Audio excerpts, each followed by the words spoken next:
Assalamualaikum warahmatullahi wabarakatuh. Perkenalkan, nama saya Yunita, NIM 5018134, Prodi PGSD, kelas 7B, mata kuliah kelas rangkap, dosen pengampu Dedi Firduansa, Magister Pendidikan. Baik, langsung saja memulai materi, yaitu apa pengertian dari kelas rangkap. Pengertian dari kelas rangkap ialah pembelajaran kelas rangkap merupakan model pembelajaran dengan mencampur beberapa siswa yang terdiri dari 2 atau 3 tingkatan kelas dalam satu kelas, dan pembelajaran diberikan oleh satu guru saja untuk beberapa waktu. Pembelajaran kelas rangkap sangat menekankan dua hal utama, yaitu kelas digabung secara terintegrasi dan pembelajaran terpusat pada siswa, sehingga guru tidak perlu berlari-lari antara dua ruang kelas untuk mengajar dua tingkatan kelas yang berbeda dengan program yang berbeda. Pembelajaran kelas rangkap adalah suatu bentuk pembelajaran yang mensyaratkan seseorang guru mengajar dalam satu ruangan kelas atau lebih dalam saat yang sama dan menghadapi dua atau lebih tingkat kelas yang berbeda. Nah, pembelajaran kelas rangkap adalah perangkapan tidak lagi semata-mata dilihat dari dua atau lebih tingkat kelas yang berbeda, tetapi juga dalam satu tingkat kelas yang sama, namun terdiri dari murid dengan tingkat kemampuan dan kemajuan yang berbeda. Perbedaan kemampuan dan kemajuan di antara murid pada tingkat kelas yang sama dapat terjadi tidak hanya dari satu mata pelajaran yang sama, akan tetapi juga dalam mata pelajaran yang berbeda. Nah, ada beberapa alasan mengapa diadakan pembelajaran kelas rangkap sebagai berikut. Yang pertama yaitu ada alasan geografis. Alasannya yaitu sulitnya lokasi, terbatasnya sarana dan transportasi, pemukiman yang berpindah-pindah, dan adanya mata pencarian khusus, seperti menangkap ikan, menebang kayu, dan menanam pohon sebagainya, mendorong penggunaan pembelajaran kelas rangkap. Nah, yang kedua yaitu ada alasan demografis. Untuk mengajar murid dalam jumlah kecil, apalagi tinggal di daerah pemukiman yang amat jarang, maka pembelajaran kelas rangkap dinilai sebagai pendekatan pengajaran yang praktis. Selanjutnya yaitu kekurangan guru. Walaupun jumlah guru secara keseluruhan mencukupi, sulit untuk mencari guru dengan sukacita mengajar di daerah terpencil. Praktik penempatan guru tidak sesuai dengan yang diharapkan. Jauhnya jangkauan yang ditempuh oleh guru yang mengajar di daerah terpencil dan jumlah yang tersedia tidak mencukupi. Terbatasnya sarana, transportasi, alat dan media komunikasi, salah satu membuat guru tidak siap. Nah, belum lagi harga keperluan sehari-hari yang jauh lebih mahal daripada di daerah perkotaan.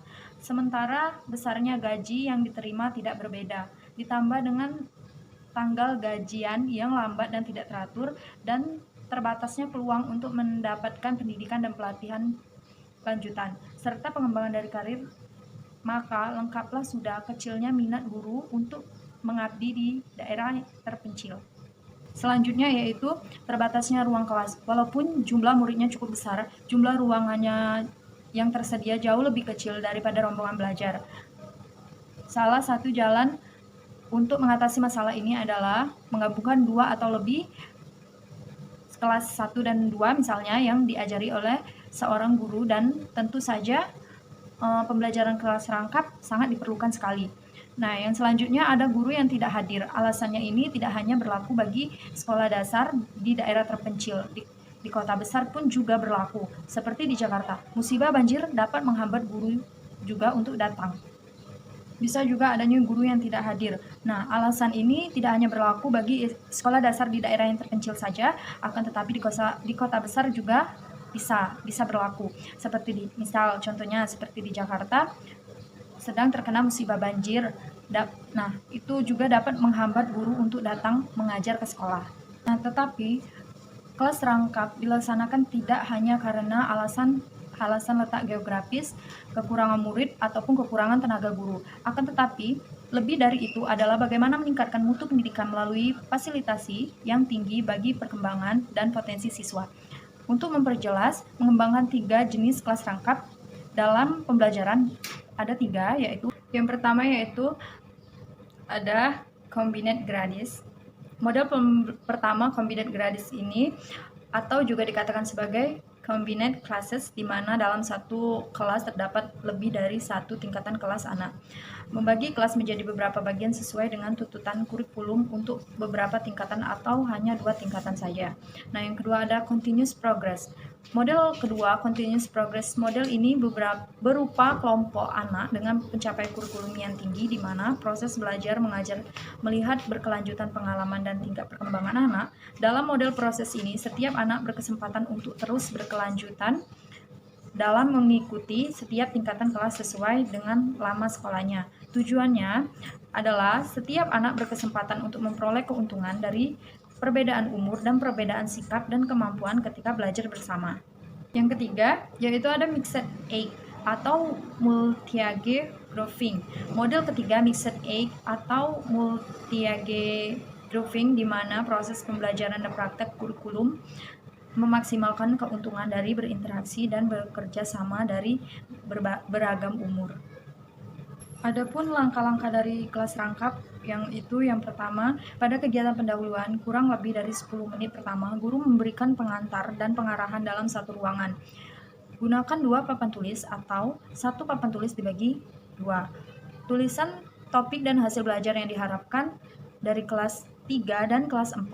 Ikuti langkah-langkah untuk masing-masing kelas yang akan ditempuh selama pertemuan. Nah, yang kedua yaitu pada kegiatan inti 1, 2, dan 3 lebih dari kurang 60 menit. Terapkan aneka metode yang sesuai dengan tujuan untuk masing-masing kelas. Selama kegiatan berlangsung, adakan pemantapan, bimbingan, balikan sesuai yang kita perlukan. Gunakan keterampilan dasar mengajar yang sesuai. Nah, yang ketiga, pada kegiatan penutup kurang lebih dari 10 menit terakhir, berdirilah di depan kelas menghadapi kedua kelas untuk mengadakan review atas materi dan kegiatan yang baru berlaku. Model pembelajaran sangat penting sekali bagi guru, yaitu karena kenapa? Model pembelajaran adalah bentuk atau tipe kegiatan pembelajaran digunakan untuk menyampaikan bahan ajar oleh guru kepada siswa. Nah, model pembelajaran yang ideal adalah model yang mengeksplorasi pengalaman belajar efektif, yaitu pengalaman belajar yang memungkinkan siswa atau seseorang mengalami atau berbuat secara langsung dan aktif dalam sebuah lingkungan belajarnya. Baik, di sini saya akan mengambil model pembelajaran dari kelas rangkap, yaitu bisa digunakan dengan menggunakan model talking stick atau biasa disebut dengan tongkat stick. Nah, model pembelajaran talking stick adalah pembelajaran yang dimana dalam aktivitas menggunakan media stick atau tongkat. Pada implementasinya, tongkat akan berputar dengan iringan lagu yang dinyanyikan oleh siswa secara bersama-sama hingga berhenti. Nah, kemudian siswa yang mendapatkan tongkat saat lagu berhenti harus menjawab pertanyaan yang diajukan oleh guru tersebut. Aktivitas ini dilakukan setelah materi utama disampaikan karena pembelajaran ini bersifat aktif dan kolaboratif. Nah, pada sesi implementasi talking stick, guru bisa membagi kelas dalam bentuk grup belajar. Grup ini terdiri dari 4 hingga 6 anggota yang berbeda latar belakangnya, heterogen. Grup belajar ini juga harus dipertimbangkan berdasarkan teman akrab, hobi, dan selera. Karena hal ini tersebut nantinya bisa menjadi faktor penentu pada tahap selanjutnya, yaitu mengimplementasikan jawaban dan kesimpulan. Adapun langkah-langkah dari model pembelajaran talking stick, yaitu yang pertama, pengajar atau guru membuat grup belajar yang terdapat 4 hingga 6 anggota. 2. Guru menyediakan stick atau tongkat yang memiliki ukuran panjang 15 cm atau lebih. Nah, yang ketiga, pengajar harus mengutarakan materi utama dan selanjutnya akan memberi waktu jeda kepada grup belajar untuk persiapan seperti meneliti dan mendalami materi yang telah disampaikan. Nah, yang keempat, siswa akan membahas berbagai persoalan yang ada pada materi utama. Nah, yang kelima, sesudah grup belajar mendalami dan meneliti secara detail yang ada pada materi, guru memberi tanda untuk menyetop segala aktivitas pendalaman materi tersebut. Yang keenam, pada sesi ini guru akan memakai stick atau tongkat yang nantinya diberikan ke salah satu anggota grup belajar. Selanjutnya, guru dan siswa menyanyikan lagu dan tongkat bisa bergilir secara bergantian kepada anggota grup yang lain. Dan yang paling terakhir, memegang tongkat saat lagu berhenti akan menjawab pertanyaan dari guru tersebut. Hal tersebut terus diulangi hingga sebagian besar siswa mendapat giliran. Nah, yang ketujuh, setelah sesi sebelumnya selesai, guru akan membuat kesimpulan. Dan selanjutnya yang kedelapan, pengajaran selanjutnya melaksanakan evaluasi dan refleksi dari apa yang telah dilakukan dalam pembelajaran. Yang kesembilan yaitu selanjutnya penutup disampaikan oleh guru. Nah, di talking stick ini kelebihan dan kekurangannya yaitu kelebihannya bisa membuat kondisi ruang kelas ceria dan bersemangat. Dengan kondisi tersebut, siswa akan bisa lebih mudah mencerna materi dengan baik dan rasa bosan terhadap suatu materi pembelajaran dapat teratasi. Nah, yang kedua yaitu dalam penerapannya siswa bisa mempelajari dua pembelajaran sekaligus, yakni menyanyikan lagu dan mata pelajaran. Tentu guru bisa memilih lagu yang bisa meningkatkan motivasi dan cinta tanah air. Nah, yang ketiga, siswa bisa mendorong untuk lebih inovatif dan variatif dalam menyanyikan berbagai lagu. Nah, kekurangannya yang pertama yaitu talking stick akan tidak lancar bila siswa kurang bisa menyanyi. Nah, yang kedua, bila hukuman kepada siswa kurang sesuai, maka aktivitas pembelajaran bisa terganggu. Nah, yang ketiga, aktivitas model pembelajaran ini relatif memakan banyak waktu. Alasan saya mengapa mengambil model talking stick ini karena itu tadi sudah dijelaskan pengertian dari model talking stick itu tersendiri, yaitu karena lebih bisa memotivasi siswa belajar dengan bernyanyi sehingga siswa dalam proses pembelajaran tidak mudah merasa bosan, tetapi materi yang diajarkan oleh guru tersebut bisa dengan mudah tersampaikan begitu. Terima kasih.